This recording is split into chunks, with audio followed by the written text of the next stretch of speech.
Cuba es usada por Rusia. La dictadura es el juguete de Putin. ¿Cómo están, amigos? Bienvenidos a Noticias Importantes. Comenzamos.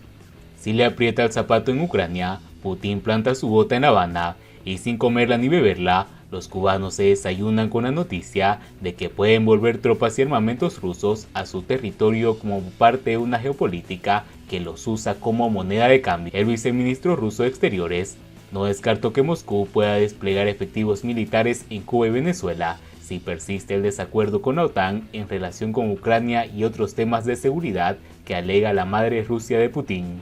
La respuesta de las potencias occidentales a las necesidades defensivas que reclaman países vecinos de una federación cada vez más beligerante no ha gustado al Kremlin. Las negociaciones del pasado lunes en Ginebra dejaron un amargo regusto en la vuelta al peligro y el discurso de una guerra fría. Y como no podía ser de otra forma, salió a relucir el nombre de esa nación sin soberanía que, desde 1962, es Cuba. En octubre de 2022 se cumplirán 60 años de la crisis de los misiles, un hecho histórico que, más allá de sus implicaciones globales, marcó la hipoteca de Cuba ante la Unión Soviética a cambio de créditos necesarios para construir el proyecto político del dictador Fidel Castro, perpetuarse en el poder. El despliegue de misiles nucleares en Cuba obedeció menos a una razón defensiva que a una maniobra oportunista de Castro para sacar a la isla de la órbita estadounidense, posicionarse en el bloqueo soviético y anclarse en el poder, construyendo un totalitarismo comunista a la sombra del Gran Hermano. La decisión, acompañada de $6.000 millones anuales, convirtió la relación con la Unión Soviética en una estratégica para el llamado gobierno revolucionario. A nivel militar y político, Fidel Castro quedó en ridículo frente a la comunidad internacional cuando los rusos alcanzaron un acuerdo con Estados Unidos y retiraron unilateralmente los misiles. Sin embargo, como premio de consolación, Moscú llegó a un acuerdo con Washington mediante el cual los estadounidenses se comprometían a no agredir militarmente a Cuba. Gracias a ese pacto, el tiranuelo de Virán se mantuvo décadas dándosela de macho alfa, apuñetándose el pecho y alardeando de virilidad y provocando a todas las administraciones que desfilaron por la Casa Blanca. También, gracias a ese pacto, se consumó el plan castrista de vaciar a Cuba del capital histórico, simbólico y material construido socialmente a lo largo de una tensa pero fructífera relación con Estados Unidos, el país vecino decisivo para la independencia y la obra de la República más allá de sus intereses imperiales, pasó a convertirse en el enemigo y el dictador, desde su eterna tribuna, inculcó el odio, alimentó el rencor nacionalista y promovió una cultura belicista y de infinito conflicto con los llamados intereses yanquis.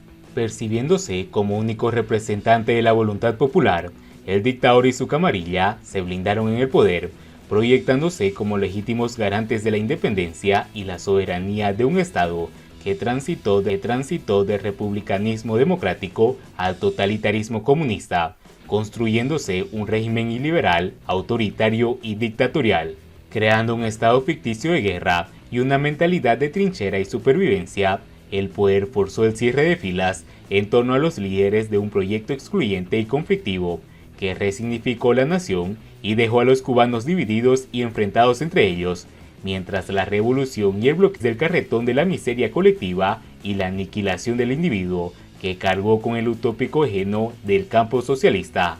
El despojo de derechos y libertades de los ciudadanos cubanos a mano de los hermanos Castro y la construcción de un régimen totalitario constituido en una ración de ideología dejó sin efecto la noción del pueblo cubano como soberano, quedando esta como decorado de una nueva colonización de Cuba a mano de Moscú. Después de décadas al servicio de la metrópoli comunista y luego de la caída del muro de Berlín, Gorbachov se desentendió de mantener a los parásitos regidores en su feudo caribeño y estos corrieron como pollos sin cabeza en busca de nuevos anfitriones a los que parasitar multilateralmente.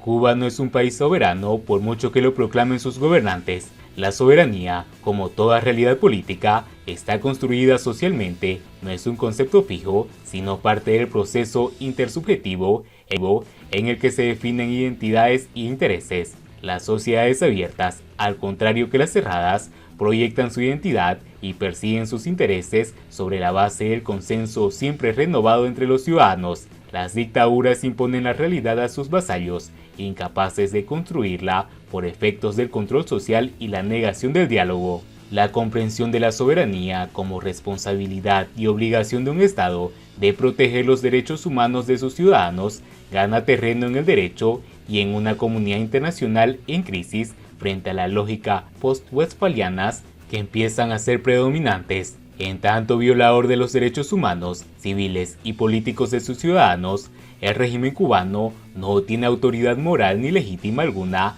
para reclamar la no injerencia en sus asuntos internos y el respeto de su soberanía. Desprendida de ideología, la asociación estratégica de élites mafiosas que cooptan el poder lo mismo en Moscú que en Managua, han puesto nuevamente a Cuba en manos de los intereses de los oligarcas rusos. Si le aprieta el zapato en Ucrania, planta su bota a Putin en La Habana y sin comerla ni beberla, los cubanos se desayunan con la noticia de que pueden volver tropas y armamentos rusos a su territorio como parte de una geopolítica en la cual, una vez más, juegan el papel de moneda de cambio. En su tablero de ajedrez, agarra a Vladimir un peón con la cabeza de Díaz-Canel y lo desplaza hasta la casilla nuclear, y millones de cubanos escuchan que un tal Rykov ni desmiente ni confirma la posibilidad. Preocupados por la pobreza generalizada, el hambre, el desabastecimiento, la inflación, la falta de derechos y libertades, la represión u otros males infligidos por la dictadura militar del Partido Único, los cubanos ahondan cada vez más en las causas de su desgracia, descubriendo la verdadera naturaleza en que los somete. El grito de libertad que se multiplica en sus gargantas expresa la búsqueda de un nuevo contrato social, de otro marco de convivencia en el cual los ciudadanos puedan dirimir sus diferencias y perseguir sus intereses por vías pacíficas y civilizadas. Expresa también la necesidad de recuperar la soberanía para el pueblo, de la que el poder se ejerce sobre la base del consenso y el imperio de la ley, así como el anhelo de volver a la comunidad política de las democracias. Sabiendo que la percepción social de Estados Unidos y Rusia ya no es la misma que en tiempos de la Guerra Fría, la pregunta es si los gobernantes cubanos serán capaces de hipotecarse nuevamente con Moscú a cambio de redobles de tambores que ensordezcan el clamor del pueblo que exige cambio. Y bien amigos, así vamos terminando las noticias importantes del día de hoy. Por favor, nos ayudarían mucho compartiendo las noticias y así poder informar a muchas más de la verdadera realidad en Cuba. Patria y vida mis hermanos, nos vemos en el siguiente informe.